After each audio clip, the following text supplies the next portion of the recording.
मैं सो जाऊं या मुस्तफ़ा कहते कहते तुले हालात कहते कहते। मेरे अजीज दोस्तों, भाइयों, साथियों, बिरादरी के भाइयों, अस्सलाम वालेकुम। सोशल मीडिया पे जितने हमारे ओवरसीज बिरादरी के बैठे हैं, मैं उनको भी सलाम पेश करता हूँ। अल्हम्दुलिल्लाह, मैं 2005 से अलीपुर चट्टा में पहले अंजुमन गुलामान मुस्तफ़ा सल्लल्लाहु अलैहि वसल्लम की प्लेटफार्म से ज़लज़ला ज़दगान के लिए हम एक दिन के अंदर बालाकोट में तकरीबन 28 लाख का रिलीफ लेके अल्हम्दुलिल्लाह वहाँ पहुँचे। उसके बाद जब डेरा गाजी खान में सलाम आया तो मैं अल्हम्दुलिल्लाह अंजुमन ताज अलीपुर चट्टा के प्लेटफार्म से तकरीबन 4 ट्रक 4 हफ्तों के अंदर लेके हम अल्हम्दुलिल्लाह उधर पहुँचे। पिछले 2-3 सालों में जब सिंध में मुसीबत आई तो अल्हम्दुलिल्लाह मैं मेडिकल एसोसिएशन जनाब डॉक्टर अहसानुल्लाह डॉक्टर साहब के ज़ेरे निगरानी में मेडिकल और अद्वियात लेके हम सिंध में अपनी जान हथेली पर रख के सिर्फ इंसानियत की हमदर्दी के लिए अपने मुसलमान बहन भाइयों के लिए अल्हम्दुलिल्लाह सिंध में पहुंचे। पिछले साल जब नरेंद्र मोदी को दौरा पड़ा, अल्हम्दुलिल्लाह मैं अपने सारे भाइयों को इस बात को फख्र से बताना चाहता हूँ कि उस वक्त अल्हम्दुलिल्लाह मैं बॉर्डरों पे था और अपने फौजी जवानों के शाना बिशाना उनके हौसलों में था और असर बेशतर मेरा हिस्सा जो था वो कश्मीर में गुजरा था। मैं बाद अपनी फैमिली में अपने भाइयों से बात करता था कि पुत्र मैं कभी आ रहा था, बाकी उन्होंने पता नहीं कोई मेरे दूसरी बिरादरियां मैंने बड़ा चुप चुप के उत्ते करदियां अपने मैंने समझाते। आज मैंने बड़ी खुशी हो रही है, फख्र नाल कह सकता कि अल्हम्दुलिल्लाह जिला वज़ीराबाद वास्ते अपनी बिरादरी वास्ते मेरे कायदीन जितने भी तशरीफ फरमा ने और मेरे इलाका दे रहमानी बिरादरी, सेठ बिरादरी, कमियार बिरादरी जिन्हें भी असी लेने के अल्हम्दुलिल्लाह एक जान देख के इस गए गुजरे दौर के जो बंदे आपस से घर के भाई भाई इकट्ठे नहीं होकर बह सकते, अल्हम्दुलिल्लाह असी सैकड़े तादाद च बैठे हैं। मेरे वास्ते बड़े एजाज की बात है। दूसरा मैं 2-4 गल्लां अपने दोस्तों भाइयों वास्ते गुज़ार करांगा। अल्हम्दुलिल्लाह अल्लाह पाक ने सानू मुसलमान पैदा किया, पाक रसूल दी उम्मत चों पैदा किया। इस तो वड्डी साडी खुशकिस्मती होर की है। नंबर 2, असी जिस मालिक ने सानू पैदा किया, जिहड़ा रिज़्क दिंदा, जिहड़ा एक सांस तो असी उस रब दे मुहताज हां, उसकी इजाजत तो बगैर असी एक सांस भी नहीं लै सकते, पता भी नहीं हिल सकता। अगर जिंदगी दे विच रब करीम ने सानू जिंदगी दी है तो सिवाए उस मालिक कायनात तो सानू किसी का डर नहीं होना चाहिए। नंबर 1 पे है मेरे सारे दोस्तों भाइयों को अपनी बिरादरी की नई जनरेशन को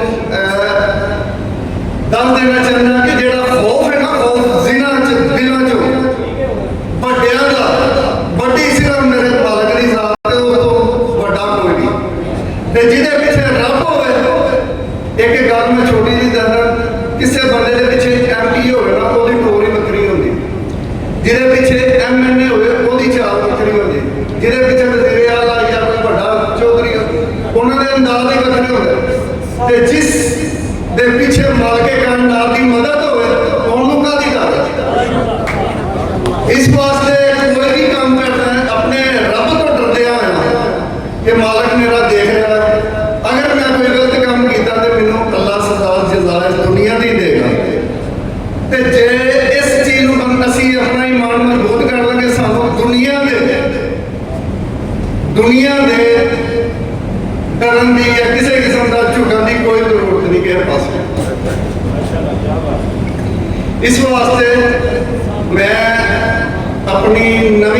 ਦਰਸ਼ਨ ਮੈਂ ਹੁਣ ਰਹਿਮਾਨੀ ਬਰਾਦਰੀ ਦੇ ਪਲੇਟਫਾਰਮ ਤੋਂ ਬਾਤ ਕਰ ਰਿਹਾ ਕਿ ਸਾਡੇ ਵਿੱਚ ਤਕਰੀਬਨ 50% ਰਹਿਮਾਨੀ ਬਰਾਦਰੀ ਜਿਹੜੀ ਹੈ ਉਹ ਦਰਮਿਆਨਾ ਤਬਕਾ,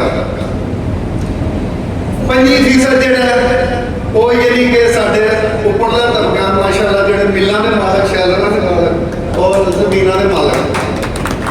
25% ਸਾਡਾ ਹਿੱਸਾ ਜਿਹੜਾ ਉਹ ਗਰੀਬ ਤਬਕਾ ਜਿਹੜਾ ਕਿ ਮਿਹਨਤ ਦੀ ਮਜ਼ਦੂਰੀ ਨਾਲ ਹਾਲੇ ਵੀ ਭੱਠਿਆਂ ਦੇ ਕੰਮ ਕਰਕੇ ਆਪਣੇ ਬੱਚਿਆਂ ਦਾ ਪੇਟ ਪਾਲਦੇ ਆ। ਇੱਕ ਮੋਤੀ ਦੇ ਨਾਲ ਇੱਕ ਤਸਬੀਹ ਬਣਦੀ ਤੇ ਉਸ ਤਸਬੀਹ ਦੇ ਨਾਲ ਜਿਹੜਾ ਨਾ ਬੰਦਾ ਉਹ ਮੋਤੀ ਪਰੋਂਦਾ।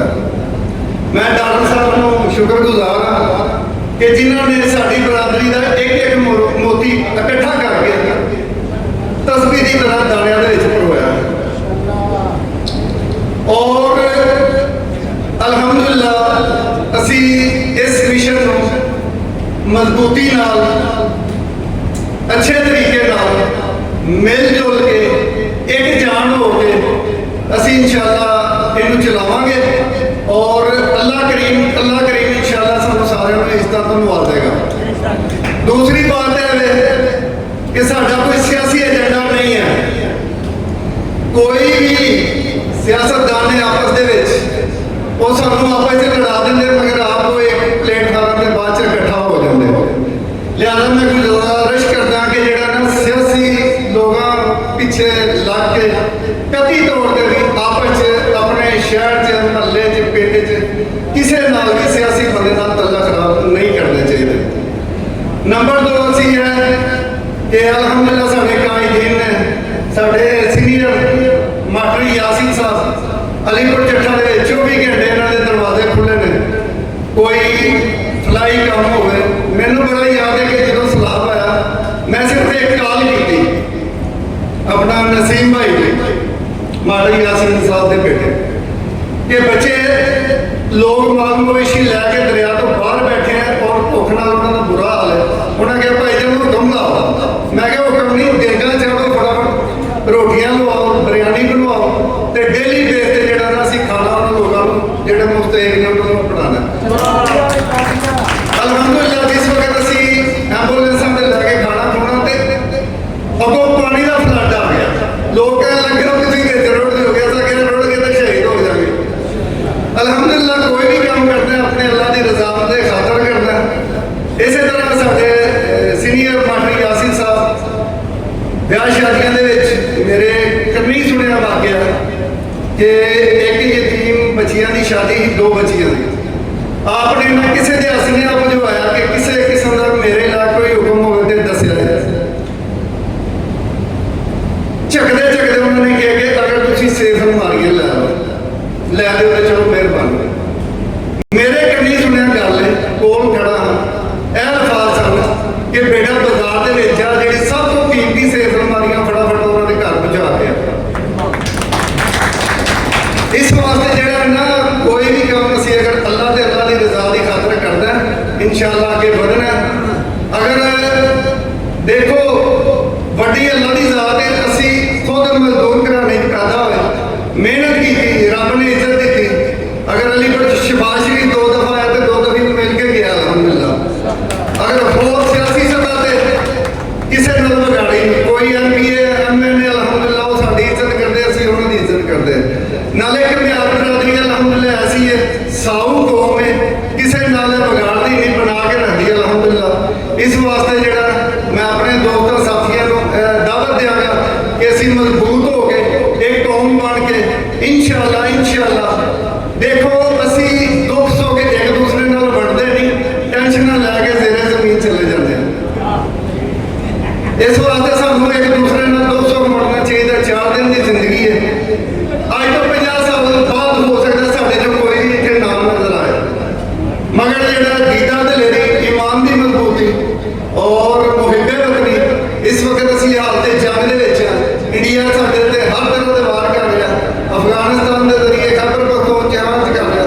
ਬਰਾਦਰੀ ਦੀ ਖਾਤਰ ਇੱਕ ਪਲੇਟ ਦੇ ਉੱਤੇ ਇਨਸ਼ਾਅੱਲਾ ਅਸੀਂ ਮਜ਼ਬੂਤ ਕਿਲਾ ਝੰਡਾ ਕੱਢਾਂਗੇ। ਅੱਲਾਹ ਦੀ ਮਿਹਰਬਾਨੀ। ਅਸਲਾਮ। इस्लाम सेठ दिलदार कमर साहब, इस तो बाद मैं जिस हस्ती मुंतब खिताब दे रहा पूरा बरादरी का इलम